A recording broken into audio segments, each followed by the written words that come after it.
The next case on the call of the docket is agenda number 16, number 126730, Clifton Armstead versus National Freight, Inc.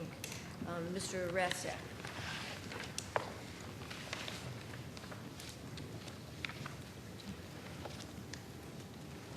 Good morning, Your Honors. My name is Michael Ratzak. I'm here on behalf of the plaintiff appellant, Clifton Armstead. As I'm sure the court recalls, this is the case in which Mr. Armstead filed a workers' compensation claim in Pennsylvania, filed a personal injury case against National Freight here in Illinois, settled the case in Pennsylvania, had the settlement approved, and then the Illinois trial court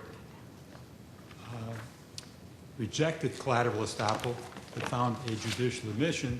The appellate court rejected judicial admission but found collateral estoppel. The question before this court is whether or not collateral estoppel is appropriate here, both whether the elements have been fulfilled and whether fairness is involved, and whether fairness was present, that being one of the last factors for that situation. The primary the primary point goes back to the content of the language in the Pennsylvania settlement agreement. I think that's the focal point of both sides' arguments here.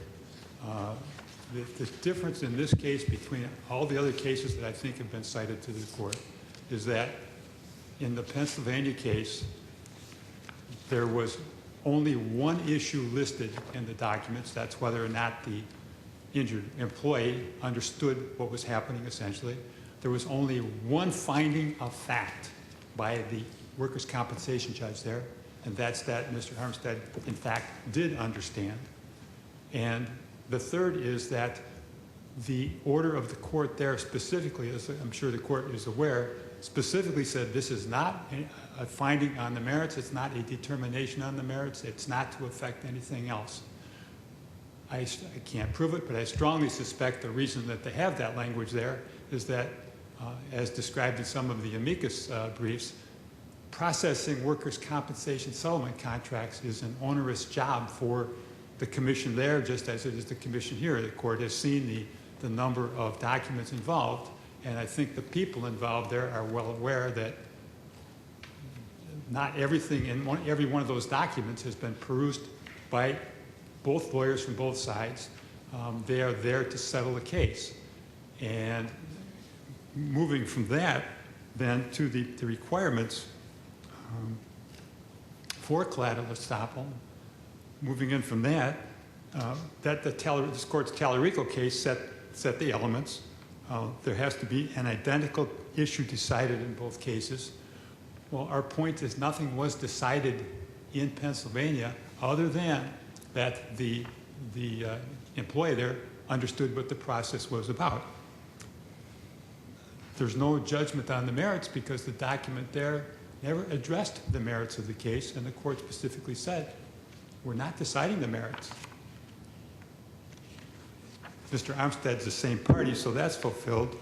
It also, Talarico for collateral estoppel also requires that the decision on the issue have been necessary for the judgment in the first case. Well, there being no judgment in the first case, there was no issue to be decided in that case as to the nature of and extent of his injury, which is the critical part here. There was no requirement for the Pennsylvania workers' compensation judge to decide specifically whether the injury listed as a strained knee was in fact true or not true in order to approve the case, because the court there was doing nothing more than saying, I approve the settlement. I'm not looking at the merits of the case. Counsel, is Yes, this sir. case moot? No, sir. Why not? Because it's as live here as any other case that this court has heard this morning. And I understand where Your Honor is coming from, the motion to dismiss the appeal. The trial, as I'm sure the judge is aware, the trial court granted summary judgment as to the traumatic knee injury, if you will, and as to the back injury, the fusion, and said all you have is a strained knee case. Of course, the court included 304A language, so a notice of appeal was filed just as a precautionary measure, even though it was one count that was being divided. And then the trial counsel dismissed the balance of the case, and another notice of appeal was filed. The case was on appeal at that point and remained on appeal as to everything except the strained knee injury. You say counsel dismissed the balance of the case or the case? The balance of the case, because part of the case was on appeal. And that gets to, I think, the distinction, I'm sorry, that counsel and I were drawing. It's not a case like a Section 308, a Rule 308 question, where there's just a question before the court. I don't believe that you can take parts of the injury and bring those to the court in a vacuum. When the notice of appeal was filed, it was filed for an injury suffered in an accident, and it would include liability and the injury. And part of the case that was dismissed was the part of the case that involved the knee strain. I grant that I cannot find anything on point either way, nor from looking at the documents, neither can opposing counsel. I think that the National Freight in this case looks at Wade. That was their key case. That's the case in which, it's not identical, but that's the case in which the federal judge granted summary judgment or dismissed Section 1983 counts and then dismissed the state counts for lack of federal jurisdiction. The case went up on appeal in the Seventh Circuit, and that plaintiff lost in the Seventh Circuit. And when the plaintiff tried to pursue his state court claims in state court, it was simply too late. He'd waited too long to refile them. He wanted to pursue them. We don't want to pursue the knee strain case here. He wanted to pursue those. If in the Wade case, the Seventh Circuit Court of Appeals, which had, if you will, that part of the case, had reversed, that plaintiff would simply have gone back to the federal district court and tried that part of the case. Conceptually, is this case different than that? It is in the sense that I don't have two readily identifiable counts, but nobody quibbled along the way with the fact that there were two cases. One where the injury was a knee strain, and one where the injury was the traumatic knee injury, the torn meniscus, and the back fusion. Is there a case that remains pending in the trial court right now? And if we were to remand, would you have to refile something? No, I don't believe so, Your Honor. And my answer is this: that we did not refile the case. So if you check the docket in the court, there's nothing there. But this court has a case, just as in the Wade case, if the Seventh Circuit had reversed in Wade, there was nothing in the federal district court at that point. It was just like this. It was void. But that case was going to come back down as an entity from the Seventh Circuit and be tried in the district court. And that's all we would ask this court to do here. The case is here as a whole. I'm not here on a limited question. I'm here on the case. Granted that it was severed into two parts, not our doing. If you recall, the defense asked for a 304A language, and the court gave them that, and that led to, I think that's the start of what led to what I have here today. So what's left to remand? What is left to remand is the claim by Mr. Armstead against National Freight for his injuries other than his knee strain. But I think it seems to be a simple, almost logical result. I'm not here on some metaphorical, elusive, evanescent claim. I have part of a case here because of the unique way this case was handled below, in part at the request of National Freight. That's just how it ended up here. But I have a whole case here. I have a claim by Mr. Armstead against National Freight for injuring him and the injuries. I'm not here asking this court to look at a question about his injury. I'm asking the court to look at the justice behind, or at the legality behind the barring of his case based on collateral estoppel.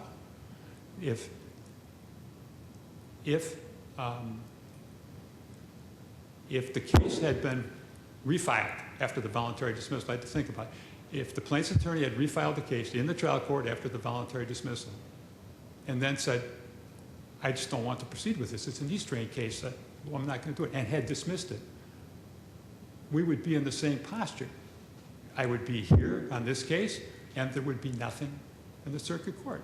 And yet, this court has a case to send back down to the court, to the trial court, and the case it sends back down is his claim against National Freight for the injuries that are involved in this part of the case. That's all.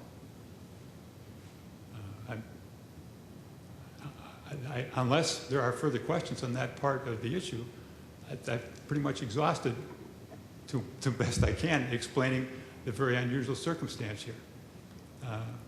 Underneath it all,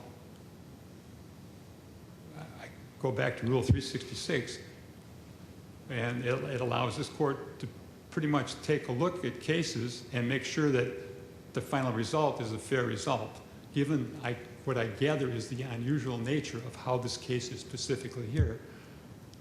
I think the court would be within its rights, within Rule 366, to say, under this unusual circumstance, plaintiff is correct. He has a case here and he has a case there. If that's not going to be allowed, and all of a sudden there's a rule that says you can't do that, then that rule maybe should affect the next person, but not Mr. Armstead, whose position was pretty much dictated by what was done to his case in the trial court.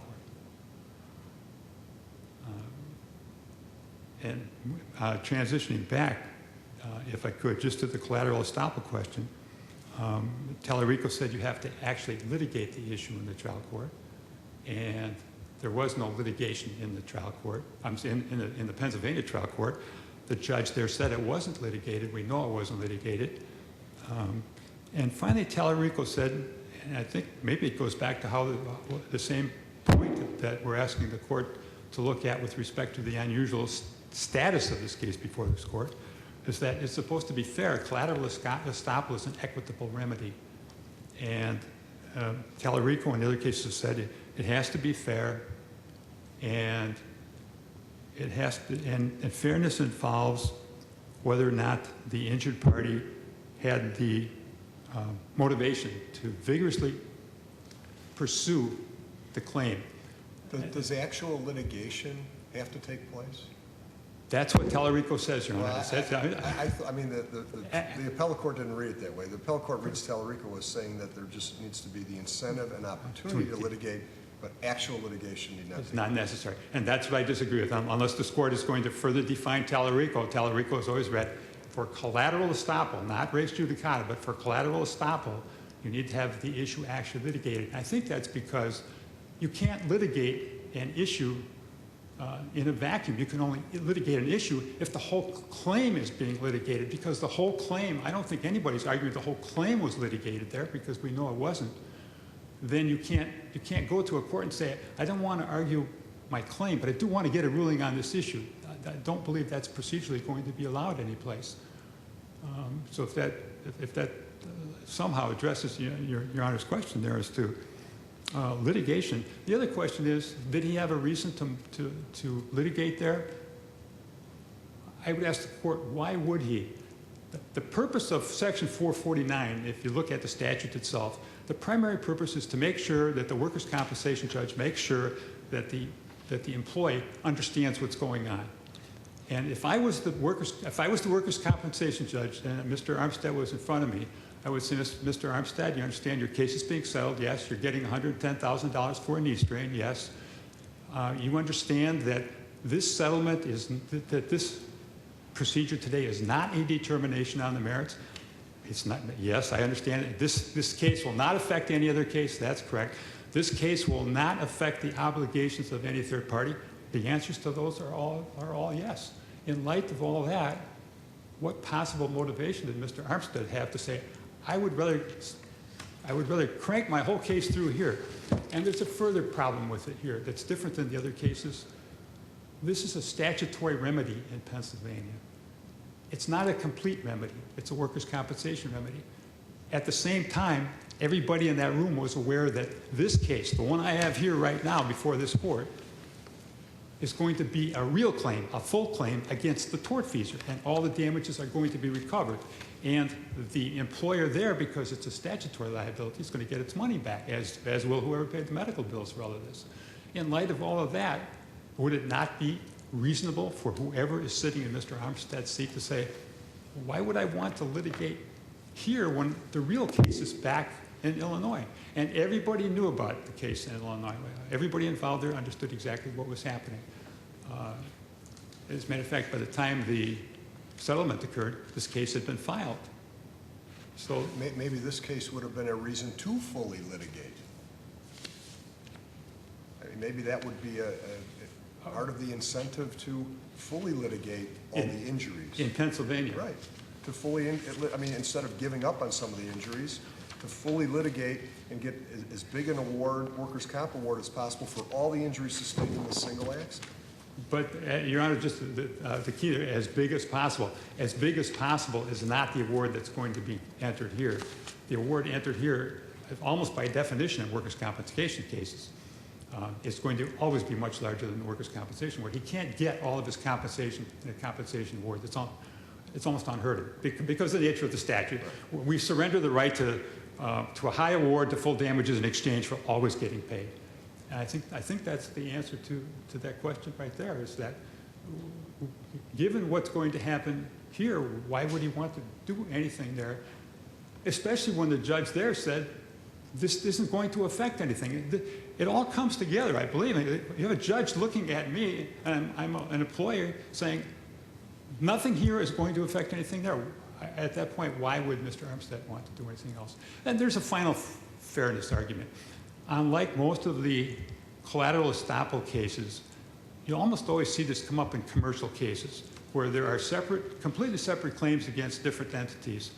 And to win against the second entity, you might have to change something that you lost on as the first entity. In this situation, there are basically two wrongdoers there. In this situation, there's one wrongdoer, one tortfeasor. It's National Freight. And my point is simply that if the court is going to apply collateral estoppel here, the tortfeasor, the responsible person, is off the hook for nothing more than a belief that collateral estoppel somehow gave some advantage to Mr. Armstead there.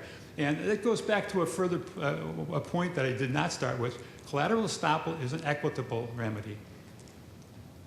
Fairness is involved. That means the standard of review should be abuse of discretion. Remember, the trial court judge rejected collateral estoppel because he said the elements weren't even met. He never got to the fairness question. So if this court is of the belief that collateral estoppel's elements have been met and remands, there's still going to be a question of whether or not the trial court judge would find collateral estoppel should apply because of the fairness points that we just discussed here. And those have never been considered by a trial court judge, only by the amicus, or rather by the Third District Appellate Court. Unless the court has further questions, our point was to ask that the matter be reversed and remanded. And that's the simple relief, and the case would go to trial. Thank you, Mr. Rasek.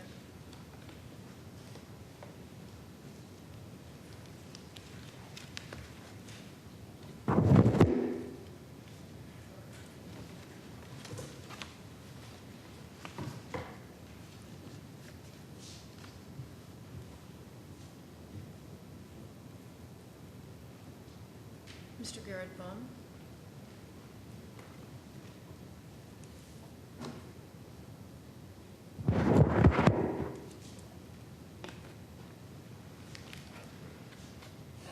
May it please the court, counsel. My name is Garrett Bain. I'm here on behalf of Appleese, National Freight, and Derek Roberts. There are two principal issues before this court today. One, is this appeal moot? And if not moot, is plaintiff precluded from seeking damages for more than a right knee strain? Mootness. Section 13-217 of the code was not complied with. Procedural history of this case in the circuit court is important. Plaintiff filed a negligence claim, a single cause of action negligence, against NFI and Roberts. Partial summary judgment was issued on the issue of an injury beyond the right knee strain. Rule 304A language was entered, and then plaintiff filed a motion for reconsideration. That was denied in due course as well, and 304A language was entered again, which would have allowed interlocutory appeal. Indeed, a notice of interlocutory appeal was filed. But then, plaintiff, of his own accord, affirmatively decided to voluntarily dismiss the entire cause of action that was pending in the Circuit Court of Grundy County. When he did that, it activated and triggered Section 13-217. And under Section 13-217, a party has 1 year to refile the lawsuit. And if he doesn't, the time for refiling is over. This appeal does not toll the time for refiling under Section 13-217. Plaintiff has cited one case in his brief in support of the notion that if this court were to reverse and remand, that the case could go forward without a refiling. That case is Sager-Glove, but Sager-Glove is from a different era and applies to a different version of 13-217. And specifically, that version of 13-217 included reference to non-suits, which included at that time dismissals of a plaintiff's action. But that scenario does not apply here. What Section 13-217 does provide for today is that if a judgment is entered for the plaintiff but reversed on appeal, plaintiff may commence a new action within 1 year. But there is no judgment for the plaintiff in this case. There is only a judgment against the plaintiff. So the only provision of 13-217 that does apply is the language regarding voluntary dismissal, and that has to be refiled within 1 year. An example of what should have been done, I believe, is in the, it's not cited in the briefs, I apologize for that, but Dubina versus Mesereau kind of goes through the procedure that should have been followed. And in that case, the plaintiff actually did refile within that 1 year. Accordingly, that lawsuit was saved because it was timely refiled. Plaintiff suggests that he split his claims somehow in this case, but there was no cause of action to split. There was only one negligence cause of action, and he can't split that negligence cause of action into separate lawsuits based upon different bodily injuries. In other words, this isn't a case where maybe there was a negligence and a strict liability cause of action as well, where the idea that those two causes of action could be split may occur. That doesn't exist here. And certainly there was no consent or acquiescence to splitting of any claims. So this was a single count? It was a single count of negligence. Well, there was 2 counts. There was one negligence count against NFI and one negligence count against Roberts, but essentially the same cause of action split into 2 counts. Because there's no exception that might allow plaintiff to refile his lawsuit, even if this court were to reverse the partial summary judgment, this appeal is moot, and there's no reason for this court to address the issues of collateral estoppel or judicial estoppel, because that would simply be an advisory opinion from this court, which this court does not issue. If this court were to find that this appeal is not moot, I'll address the issue of collateral estoppel. First, a note on the scope of what is before this case, before this court. This appeal is about whether a workers' compensation decision in Pennsylvania adjudicating a settlement, a compromise and release, known as a CNR in Pennsylvania, warrants collateral estoppel effect in Illinois involving a civil suit against a third party. The answer is yes. What this case does not involve is a question of the application of the Illinois Workers' Compensation Act, or Illinois workers' compensation settlements, or approval of those settlements, or the legitimacy of those approval of those settlements. This appeal is simply about whether a Pennsylvania workers' compensation decision is entitled to estoppel collateral effect. The answer to that question is yes. And largely because the workers' compensation judge's decision is entitled to full faith and credit. Counsel, what about this argument that, yeah, but the language of the judgment in Pennsylvania said, doesn't apply to future parties, suits, et cetera, to paraphrase? So I think there's a couple points to address there. The workers' compensation judge complied with Section 449 of the Pennsylvania Act, which codified as 77 Pennsylvania Statute 1000.5. That doesn't appear in the briefs. I apologize for that. But that is the codified statute in Pennsylvania. And that statute specifically provides that a workers' compensation judge shall consider the petition of the proposed amendment in an open hearing and shall render a decision. In the absence of that decision, there is no settlement that is binding or effective on the parties. As to the particular language and the conclusions of law of the decision, I would suggest that reading all three of those sentences, it's very clear what the Judge Haken was doing. Judge Haken was simply indicating that, look, this was a settlement. It wasn't a decision entered after an evidentiary hearing. It was a settlement that I'm now approving according to Pennsylvania code and complying with all the requirements. And one of those requirements under the code is that the settling party, Mr. Armstead, state with specificity the injury, the nature of the injury, and the nature of the disability, whether total or partial, which he indeed did. So when my opponent indicates that nothing was litigated or it was without litigation, we can look to the entire sentence. And it says, this decision is entered without adoption or litigated determination on the merits of the matters agreed upon and is not to alter rights or obligations of any third party, not a signatory to the agreement, including any health insurance company or governmental agency. That was really the focus of that sentence, didn't have an effect upon the rights or obligations of a health insurance company or governmental agency, Medicare, Social Security, and the idea that there was without adoption or litigated determination, that's simply saying that this was a settlement. It wasn't a decision entered after an evidentiary hearing. And looking at the next sentence of the conclusions of law, it says any separate agreement or understanding beyond the instant CNR agreement, not specifically addressed and approved at the hearing, is not approved and deemed invalid.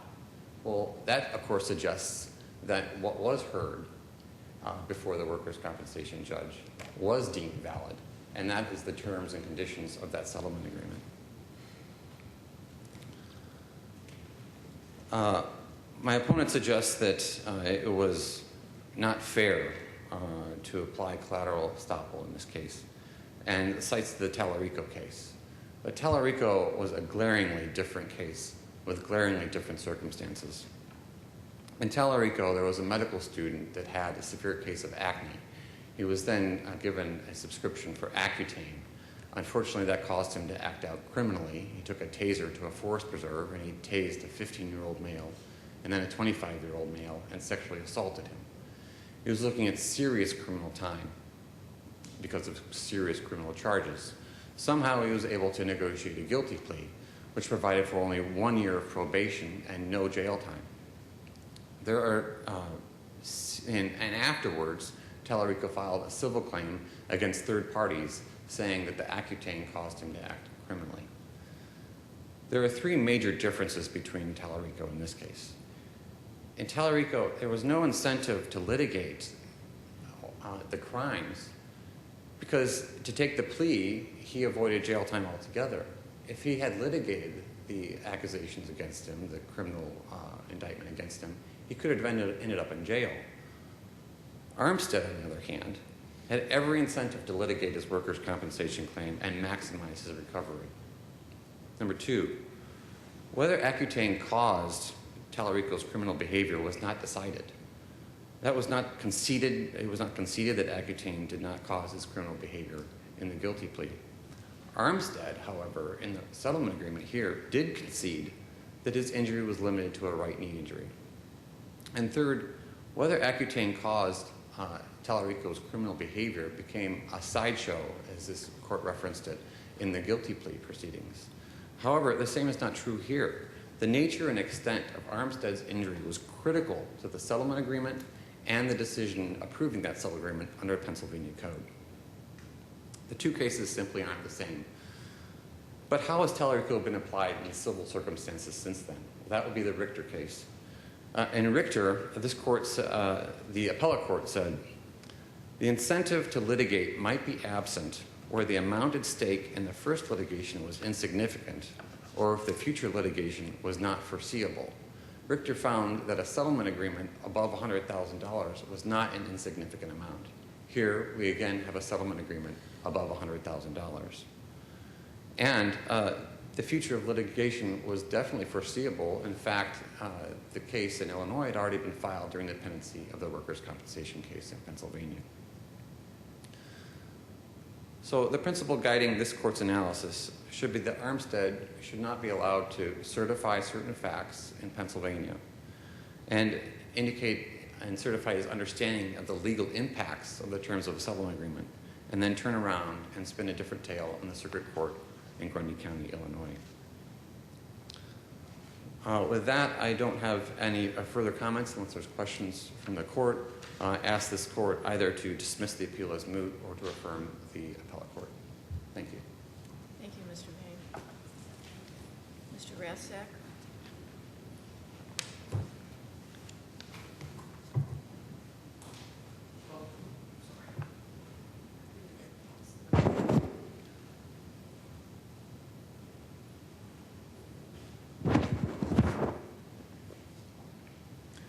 The Richter case, I would submit, actually supports our position here.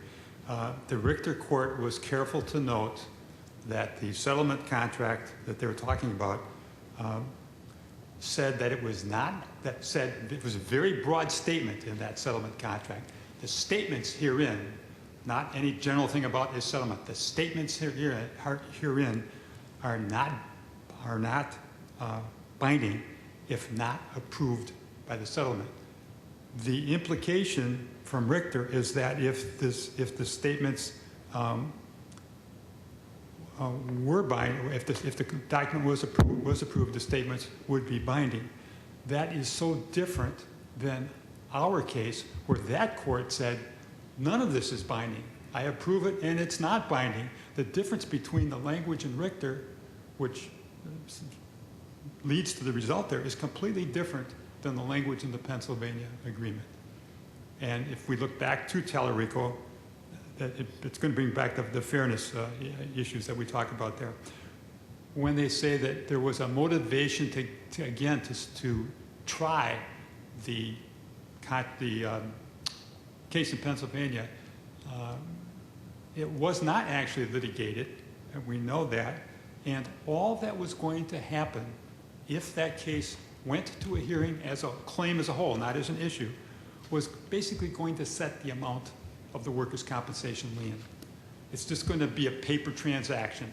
If it was $10 or $1 million, the bottom line is that this is a rear-end truck accident here with allegedly a fused back and a traumatic knee injury. Even Dr. Frass found that the knee injury might be related to the accident. So all that's going to do is set the amount of the lien. There was really no reason for the parties to go through with the charade of a trial there, nor for the commission there to really want to hear a trial there when they knew everything would be resolved here.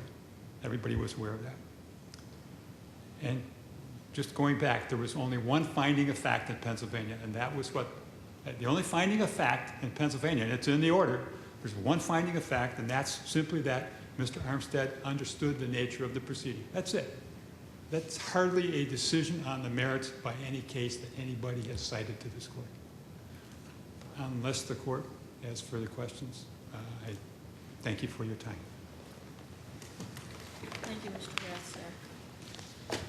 Case number 126730, Clifton Armstead versus National Freight, Inc. will be taken under advisement as known as agenda number 16. Thank you, Mr. Rathsack and Mr. Bain, for your arguments this morning.